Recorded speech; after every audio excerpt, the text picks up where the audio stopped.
Good evening, everybody. Welcome along to the Dhammaloka Centre tonight. Another Wednesday night, a guided meditation. As you can see tonight, I have next to me Louisa. She was here last week, but unfortunately her name got, when I was introducing to you, especially those that were on the internet, the first part dropped off. So I've got great pleasure in introducing you here again tonight. Louisa will give us a hand tonight and do the meditation part of the session tonight. When I hand over to her in a minute, she'll also just give us a little bit of a rundown on the care group, which is one of the main reasons why we like to do this meditation on a Wednesday night, so that we can let everybody know that the care group lines are open, and they're open right now. And there's people manning the phones right now. So Louise will tell you a little bit about a bit more about that in a moment. I would just like to continue on a little bit with what we were talking about last week, just with regard to the stillness that we have been trying to talk about and point to here over the last few Wednesday nights, just in relation to how that stillness is very helpful for you to be able to listen to yourself as well as listening to others. Indeed, this is why this particular thing ties into the care group itself, because the care group people are listeners. They've kind of trained themselves, and we've offered training here to help them understand just what it is to listen. And as I've been mentioning the last few times, it's it doesn't happen that often actually in the world where people do really truly listen to one another. But when you can really truly listen to one another, it's a great thing for somebody who's troubled or has trauma in their lives, because the person really does feel like they're cared for, they're loved, and this is a wonderful experience. And I've been introducing one or two topics that go with all of this over the times that we've been talking here. And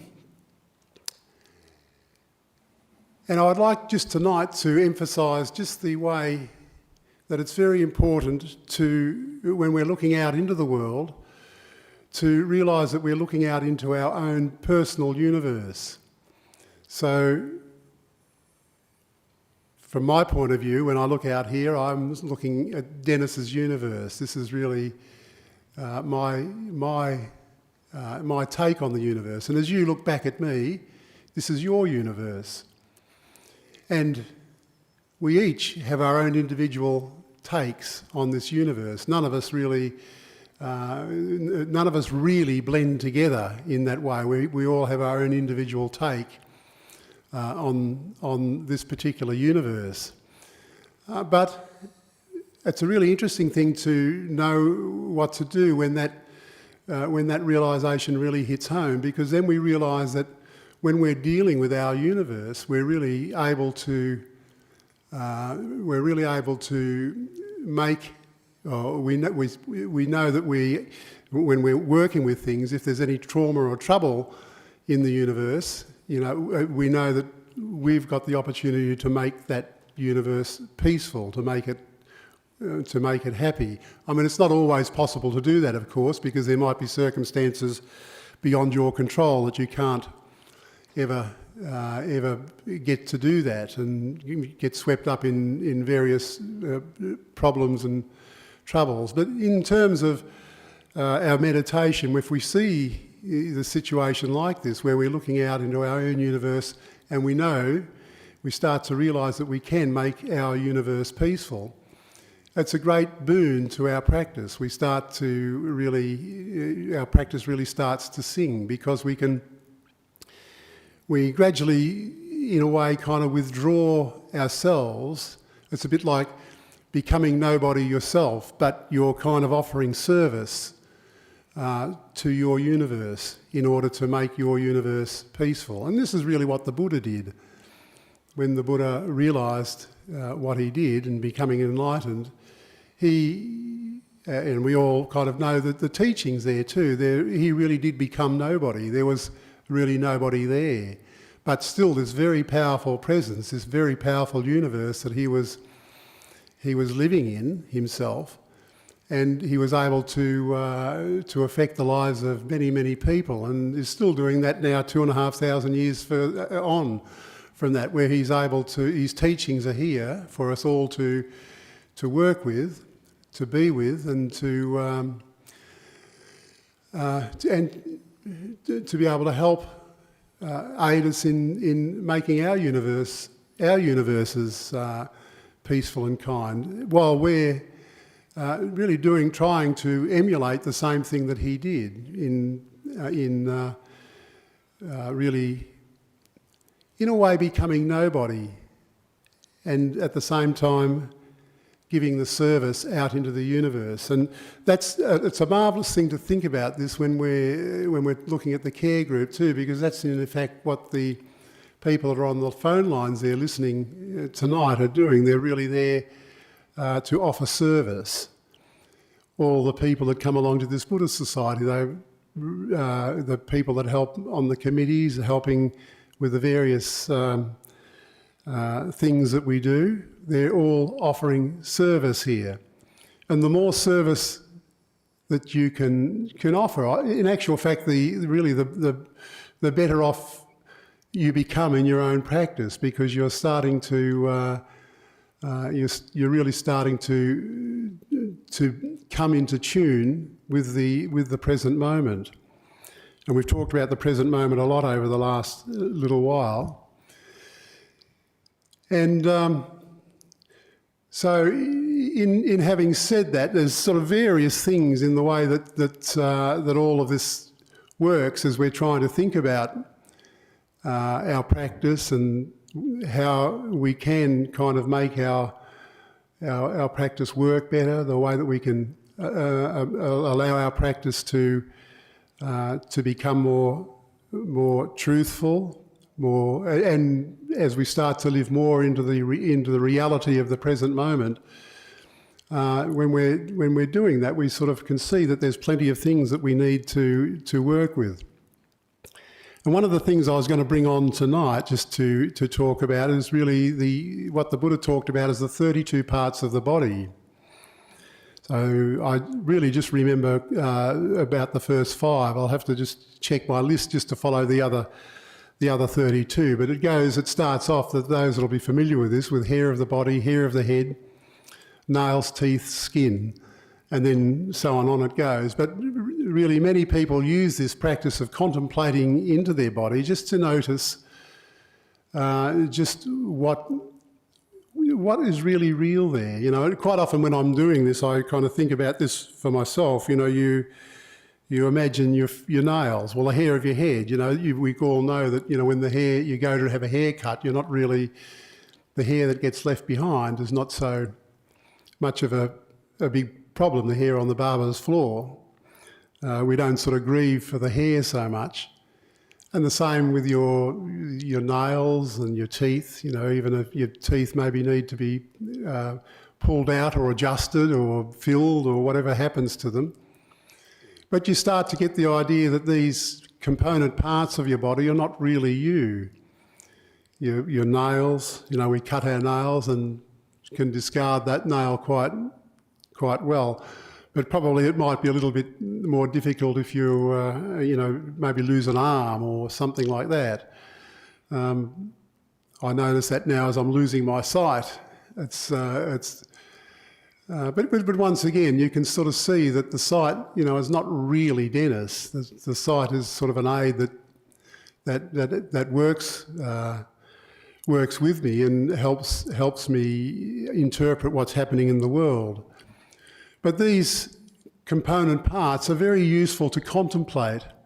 And I will just read through the list of them. So the 32 parts of the body is hair of the head, hair of the body, nails, teeth, skin, flesh, sinews, bones, bone marrow, kidney, heart, liver, membranes, spleen, lungs, large gut, small gut, contents of stomach, faeces, bile, phlegm, pus, blood, sweat, fat, tears, skin, grease, spittle, snot, oil, on oil of the joints. So that makes up the 32 parts that the Buddha listed in the suttas. So when you start to contemplate some of those things, I mean, I notice that when the monastics, when the monks sort of do work with these 32 parts of the bodies, very often they can turn it into something that maybe makes you want to be a little bit loathsome of the body. But if you're going to do that, I mean, and that might be a reasonable way to practice. If you've got a strong attachment to your body, once you start contemplating things like this, you can certainly start to allow your body to be just to really see it more as it is, as just part of this earth. And we've been talking about that a fair bit in the last few weeks too, just the way that we realise that we are part of this earth, grounded into the earth, and then connected into the universe. We are part of this universe. So, but when we see all these components, if it is, if we are looking towards making it like an exercise of trying to separate yourself from your body, you've always in this practice, there needs to be that balance the other way too, to be able to look at this stuff, to see it all with gratitude, to see the way that when our breath comes in, the air coming in, how it's life-giving and how it's beautiful, and how our bodies, in the way that the universe and nature has made us, is a beautiful thing. So there's always this balance that we need to look at. But in terms of being able to work with the way that the Buddha wanted us to work with these 32 parts of the body, we need to be able to see the body really for what it is. And then gradually, as you start to move away from understanding of the body as me and mine, and this is the ultimate me. As you start to move away from that, you start moving more into the mind, more into the seeing this from the mind space, and then eventually you'll get to see how the mind does create all of the conditions, really, all of the conditions that we have going on in the world. And then bit by bit, as the practice goes on, you start to see what the Buddha was talking about when he talked about the three characteristics of all things. The three characteristics, first of all, being dukkha, because he certainly is saying here in all of these things, and especially into the 32 parts of the body, and the way that we hold on to those, and the way that we understand ourselves to be not quite not quite the right way, just it's a little bit sort of jaundiced, the view of ourselves and the way we are in the world. And what he was trying to do, I think, is to get us to see things in the right way, the first noble truth of right view, the right view of things. But then, as we've been talking about in the last few weeks, as we do sort of settle back into our minds and we get back into the still consciousness that's there, into the stillness that's right there, we're starting to get closer to what it is that we're living with here. Just this aggregation of conditions, really, that bring us into existence, and I think in the way that we end up hanging on to them, and we're grasping on to these conditions, so that we we really believe that, Dennis is a real person. And to some extent I am. When I'm saying these things, I never ever want to lose the balance that's there between when we're contemplating things like this in a direction that's a little bit awry, you might say, back with the absolute beauty and the wonderful situation it is to have a life like we've got, and living in a world like we've got, and looking after that world as well. But you start to see as all these conditions aggregate, and I've sort of been through that over the last couple of weeks too, looking at the 5 aggregates, you start to see how our bodies really are like little worlds inside worlds inside worlds. We've got, different things happening for the way that the nails and the teeth and the skin work. There's a whole lot of little systems in there that are all kind of operating inside the one big system. It's all like a very symbiotic kind of relationship that's going on with all of these little things. I was just going to tell you a story tonight, a personal story really, that really turned me on to this, or maybe made me sort of realise this so deeply. And it was actually, the day that it happened was actually the 26th of February, so just really yesterday, but back in 2007. And at around 6:30 on that night was the night that my first wife died. And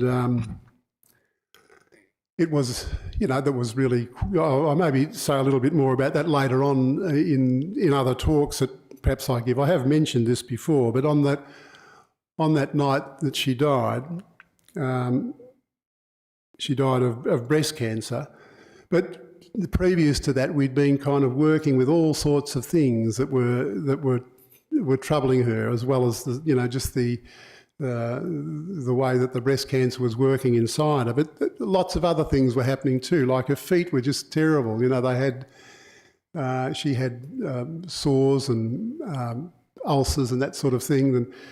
And there was the feet in particular that I was kind of was thinking about with this, because we were trying very difficult to get all that sort of healed, healing things. And there's various other things too that were happening to her that we had got healed.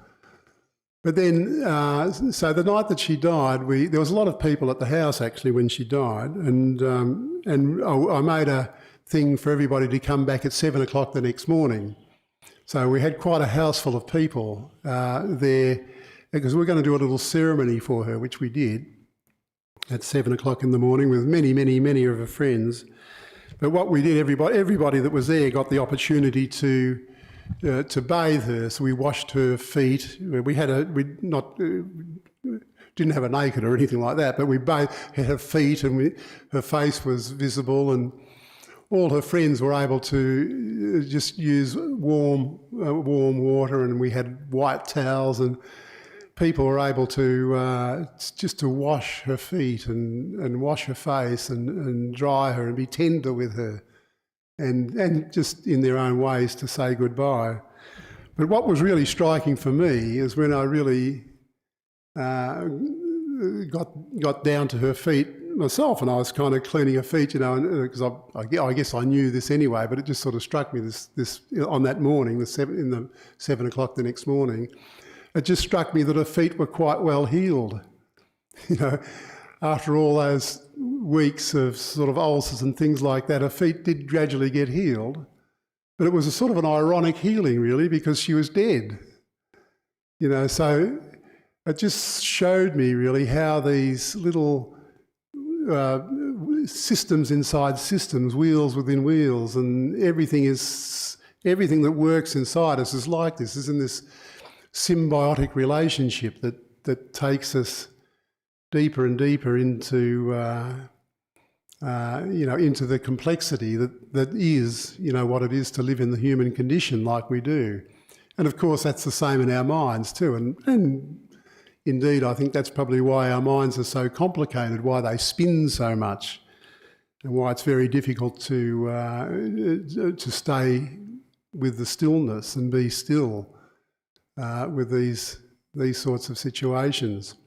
So that aggregation is really, it's there for us all to notice and see. And these reflections like this, the 32 parts of the body, are very, very useful, I think.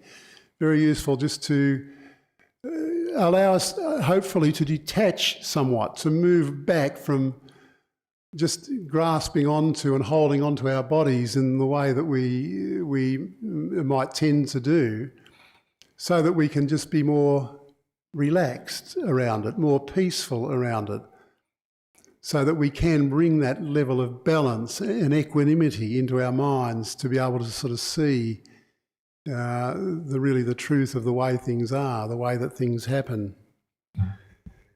So what I might do is just leave those comments there, and I'm just going to now pass over to Louisa, who will just maybe pick up on that, but I know that she wants to also pick up on some ideas of kindness, so we'll do that.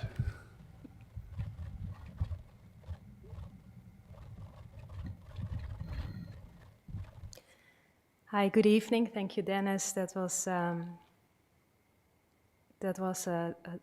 subject that I definitely can hook into. Did not prepare for that, but yeah. So for viewers that watching this live or watching this on replay, thank you for joining, first of all. And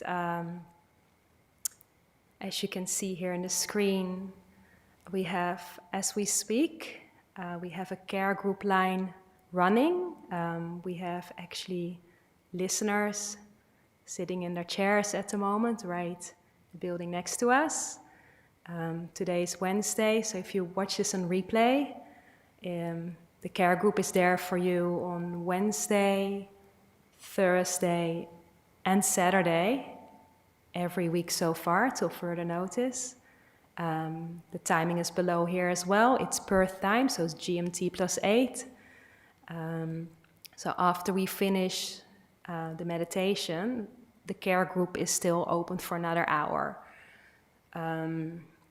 Why is this so important? It's and why do I talk about this?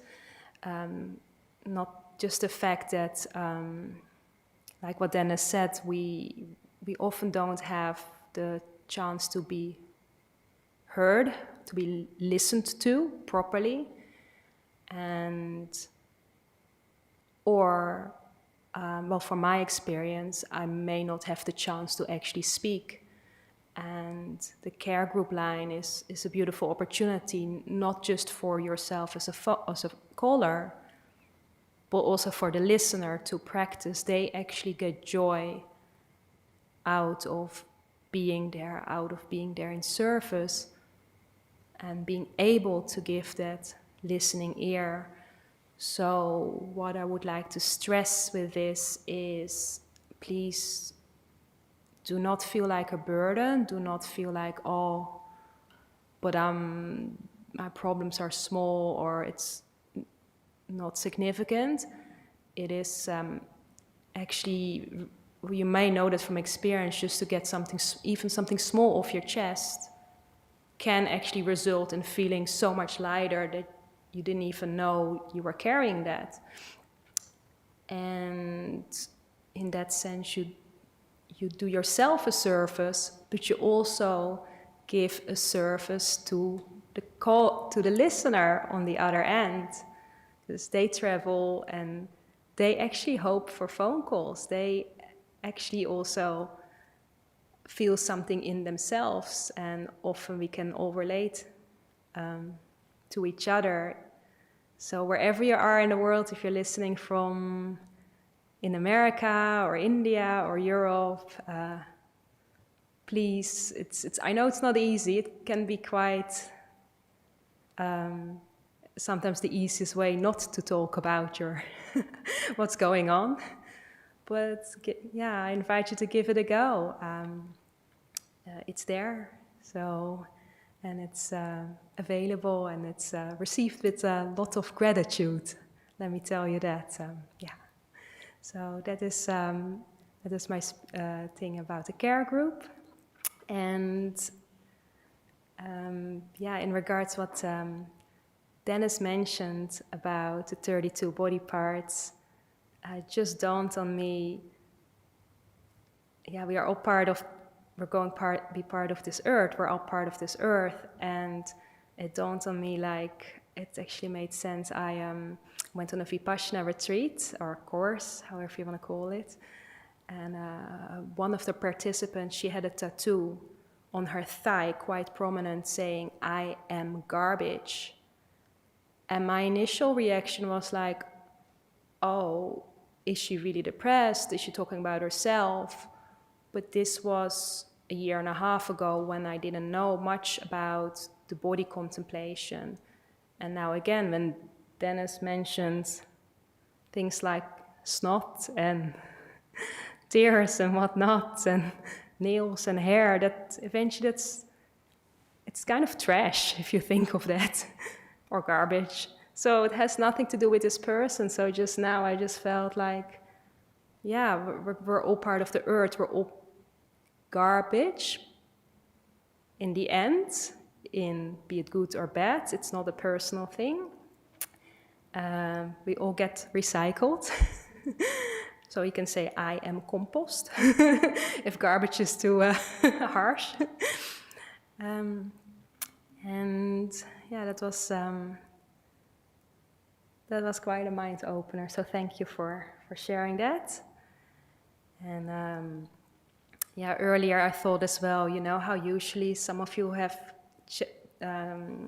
tuned into this channel, been here before. We used to have these letters out here that would say, be kind, make peace, and be gentle. And I got inspired by that last week because it had the sign saying, be kind. And I was like, yeah, what is it to be kind? And I was, oh, what is it to be kind?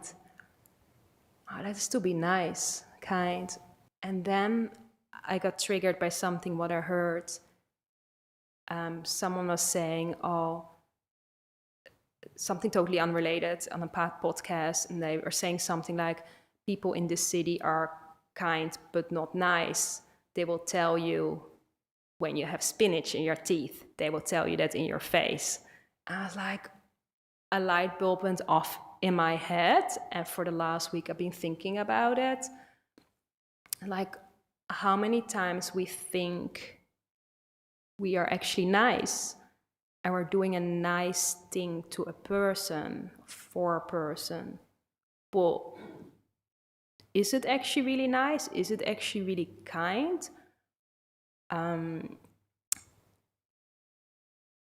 For example, yeah, it's in this case, if you know, we all have maybe a colleague or someone who maybe had something in his face or in his mouth, and you're like, I really want to say something about it, but I'm not, because for whatever reason, maybe you're afraid, maybe you just want to be nice, maybe you're like, oh, sad, maybe it will go away, but it won't. If the spinach is there or the booger is there, it will stay there, and that person keeps walking around. So you think you're being nice, but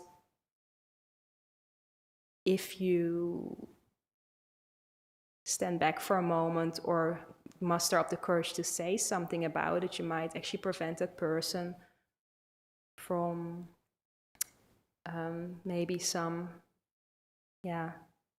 not so pleasant situations. That can work either way. For example, what I noticed in this week specifically, I spoke with a friend and I had a memory of something that I wasn't happy with.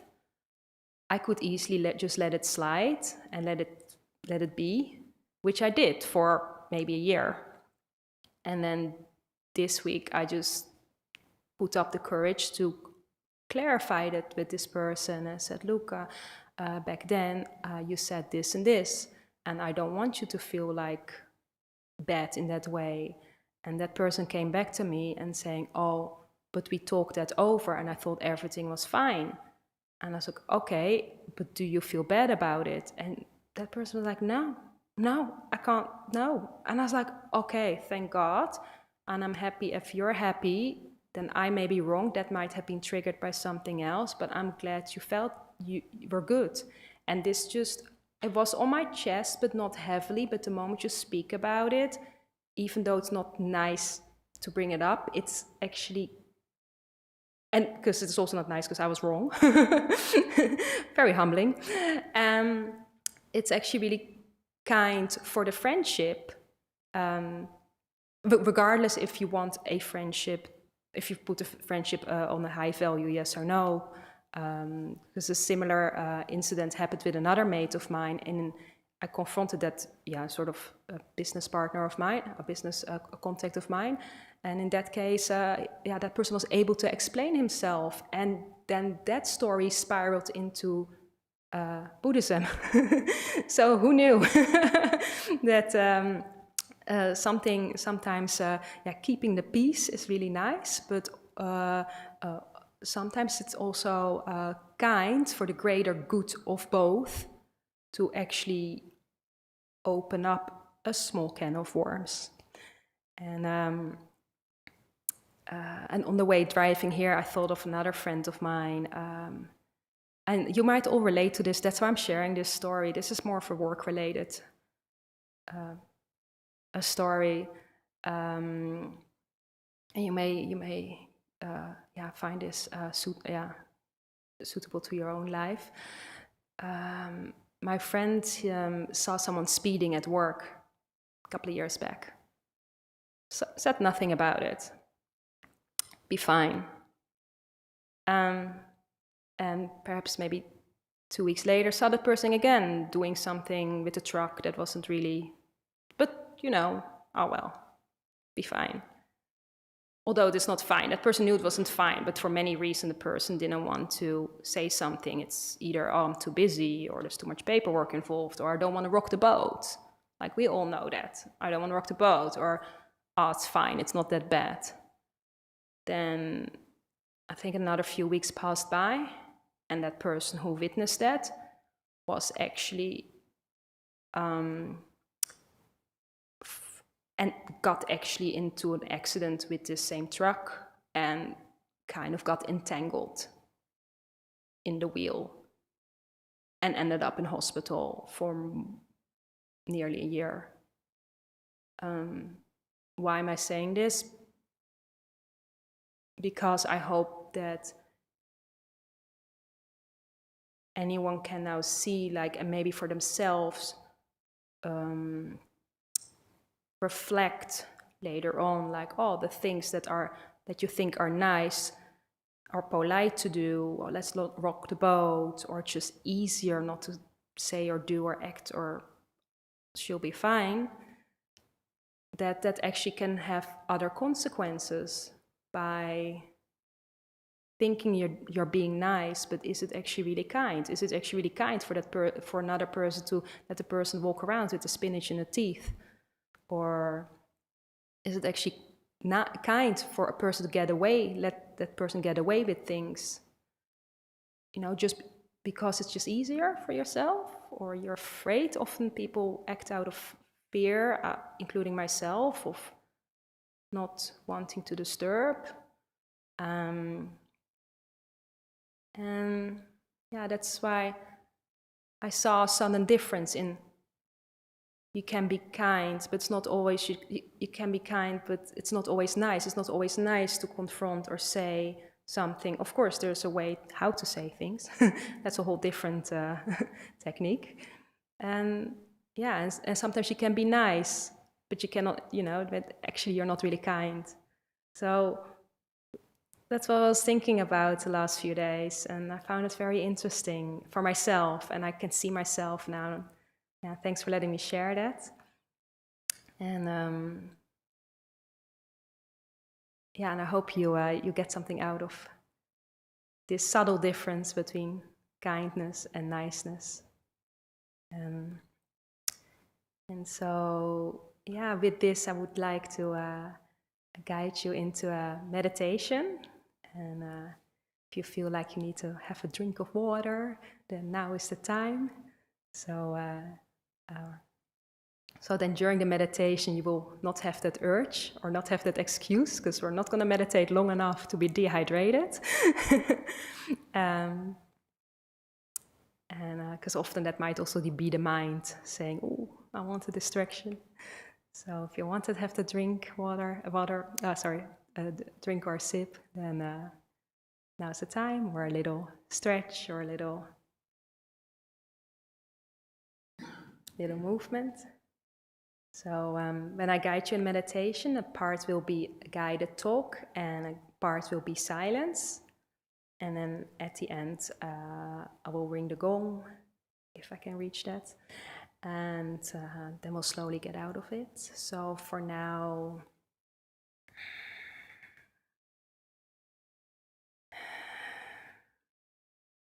okay, once you had your drink and you had your stretch, there we go, close our eyes.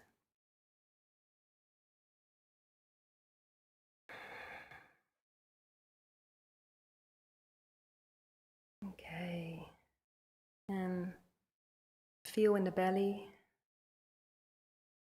and feel the air that brings us life into the belly. It's hard enough if you're a chest breather, and see if you can do that.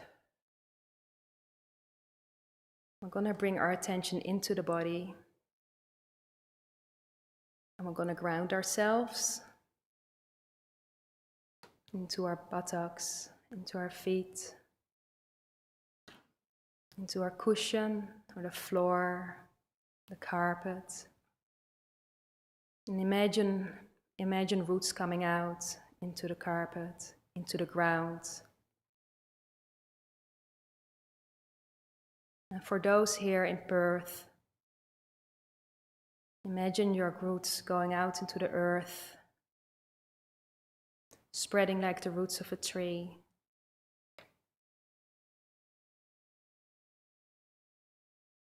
And with this, we acknowledge the land that we're on. Perth is the land of the Whadjuk Noongar people. And with this, we acknowledge the elders that have gone before us, those that are present, and those yet to come, their culture, their nature, and their land. For those on YouTube, spread your roots out into the ground and where you are, and acknowledge the earth that is carrying you, that is supporting you, that's asking nothing of you, and that gives you with nutrients and takes all your compost and garbage without asking anything in return.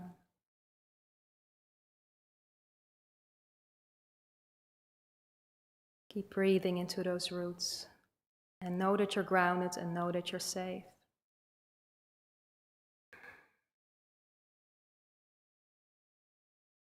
From that position on,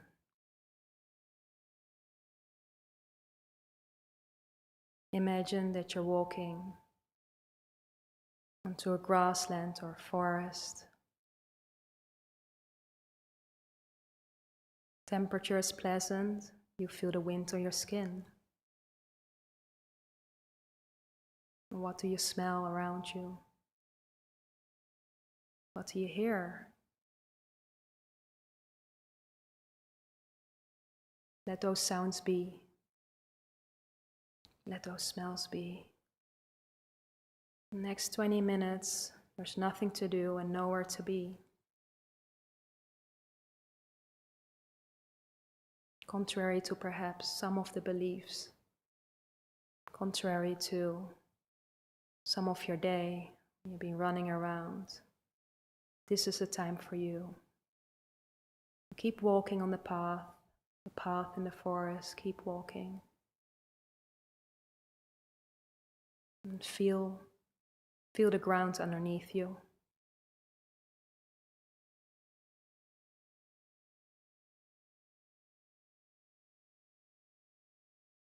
And as you walk, you'll see a formation on your left. It is actually a cave. Looks very peaceful and deserted. I invite you to walk into that cave. It's very pleasant here, very pleasant climate. Just sit down. And now you have the silence of the cave.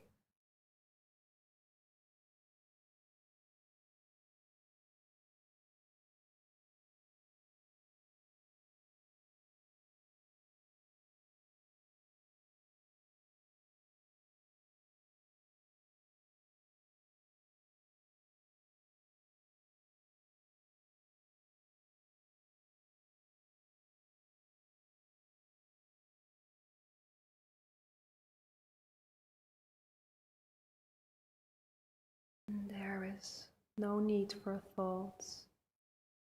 Let them flow by.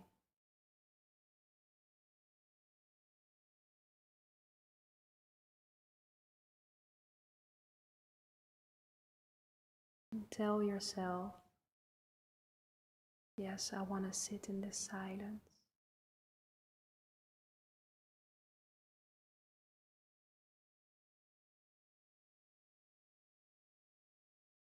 No matter my bodily condition, aches and pains and all,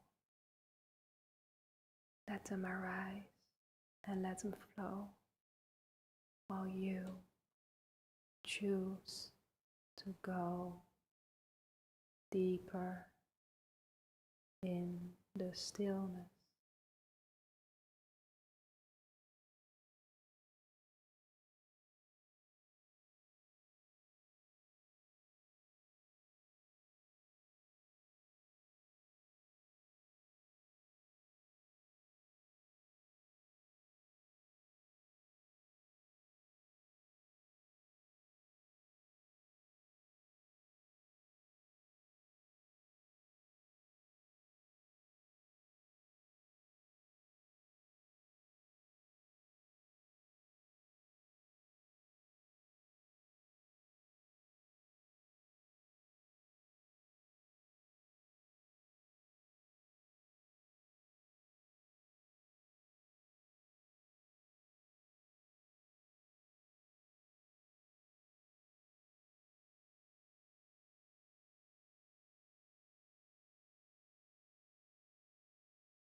No need for shopping list or things to do list. This is your time and you deserve it. You showed up for yourself. Everything else can wait. This is where perfection is made. By being here, showing up for yourself. You are perfect. You are still. Go a bit deeper. You are safe.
from this space of perfectness and calmness.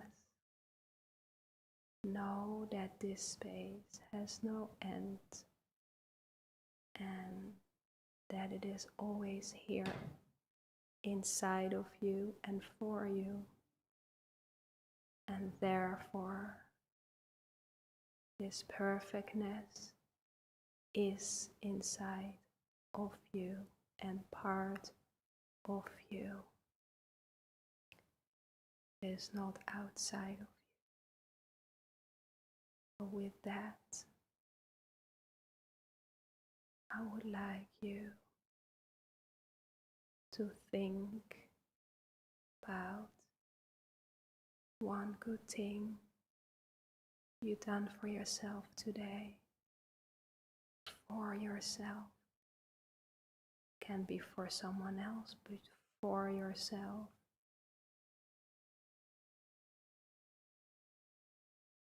Even can't think of anything.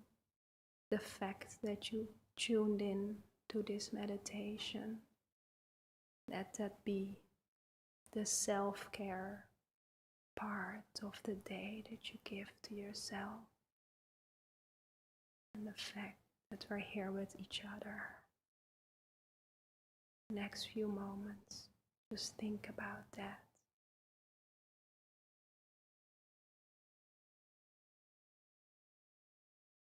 Enjoy.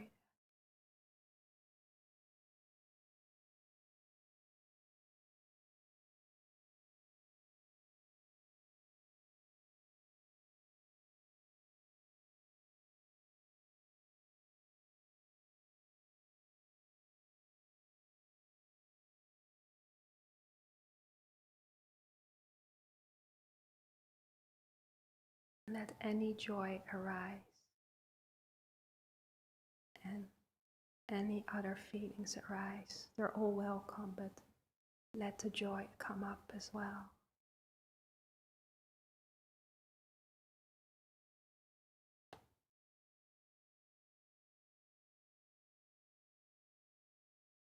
With this joy,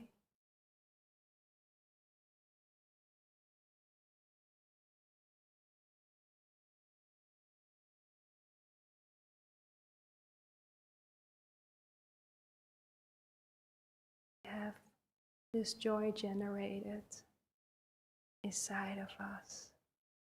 With this joy, we can give it to something or somewhere else. Now our cup is full from this cave, from this stillness. I would like to invite you to think about a particular country that you have no attachments to, or that you have attachments to. Just give for the sake of giving the joy that came out of your heart, that arose from contemplating the one good deed we did today.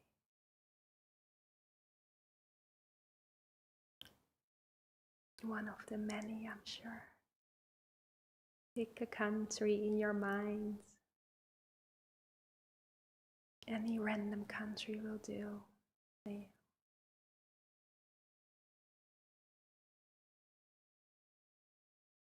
And just give for the sake of giving.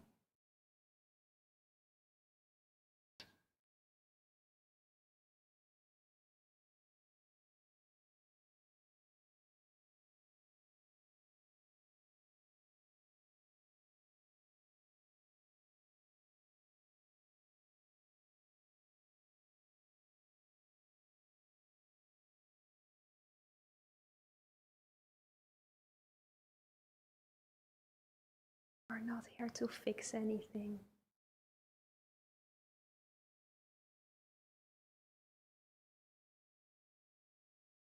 We all can use a bit more joy in our lives.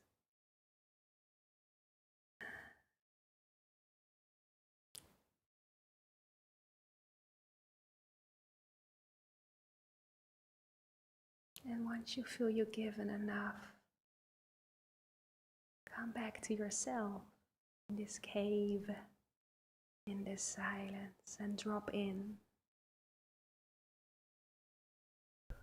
Drop in a bit deeper. Let's enjoy this silence.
If you have experienced that you find it hard to drop that in because of your bodily condition, ask yourself, what is it that you want this moment to be? That answer, I invite you to put that aside for a moment. Just have no expectations and tell yourself, give yourself that permission to drop in again and deeper.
Fill up your own cup.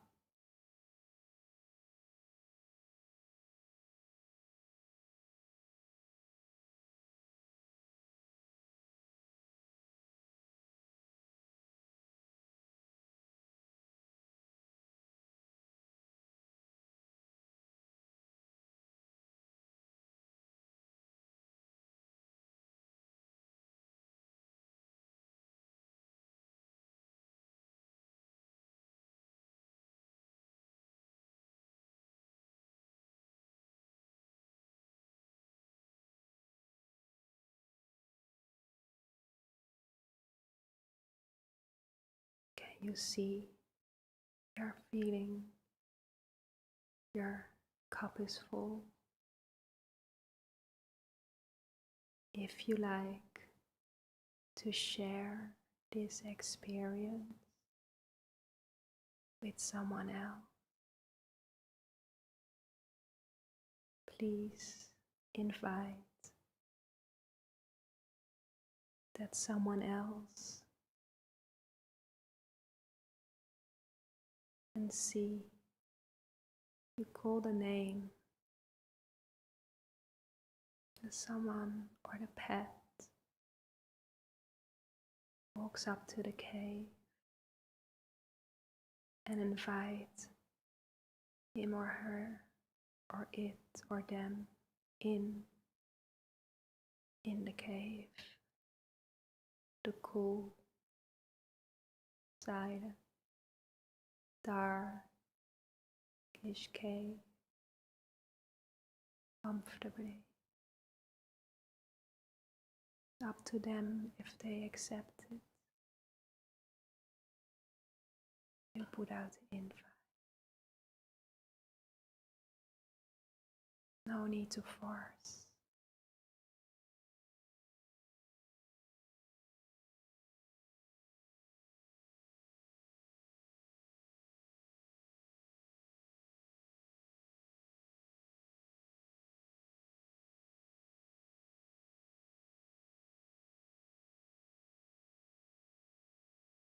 And with that, you breathe out from your heart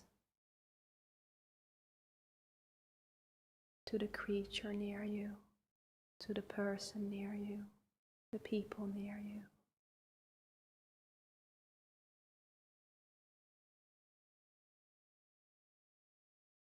And you see it's a two-way street.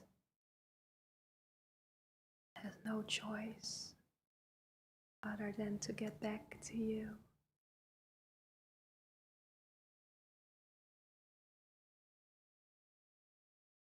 Same feelings you put out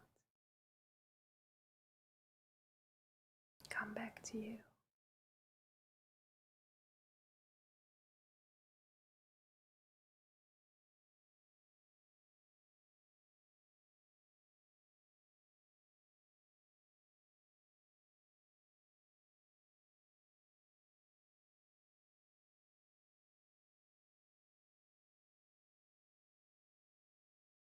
Feelings of trust, expressing your gratitude, expressing, seeing the good in the other person and acknowledging that. When you do that, know that you're also acknowledging the good in yourself.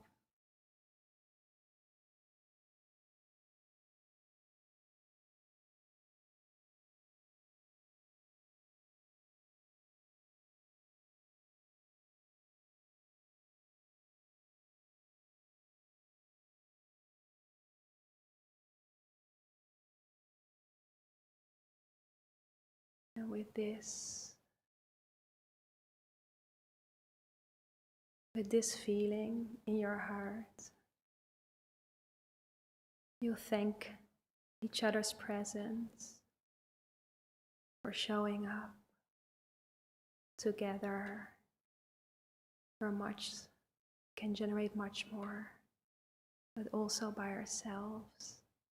That's where it starts, and that's what we will be, generate by ourselves.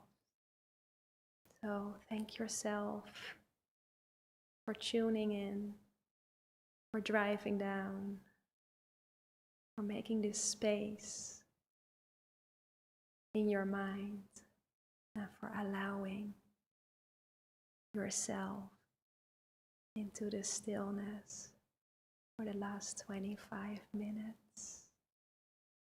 And soon I will ring the gong and slowly come out of it and remember the many good things you've just done in the last hour.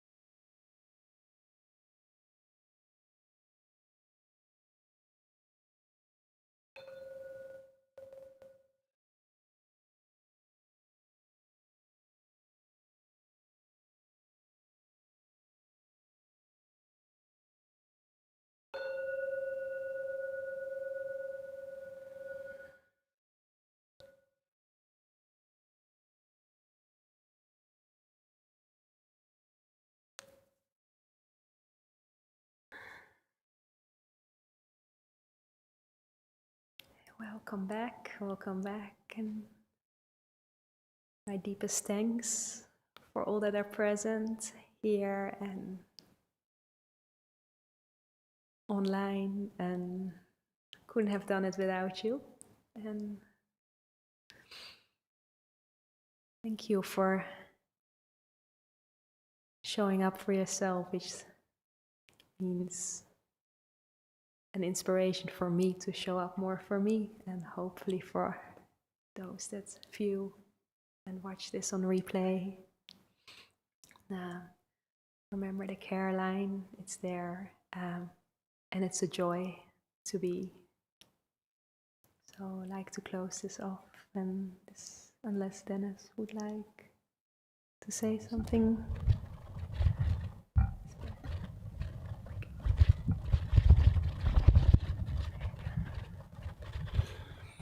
Thank you, Louisa, for that wonderful meditation.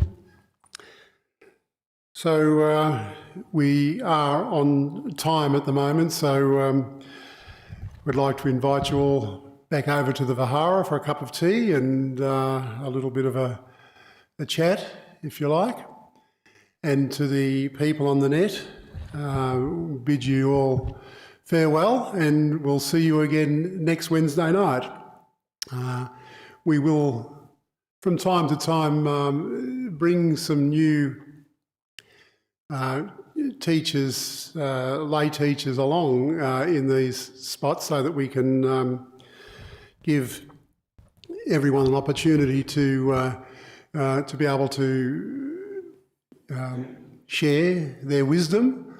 There's a lot of lay people here at the Buddhist Society that have been practicing for many, many years and have some very deep wisdom of Buddhism. So over the coming weeks and months, hopefully we will be able to showcase many more of our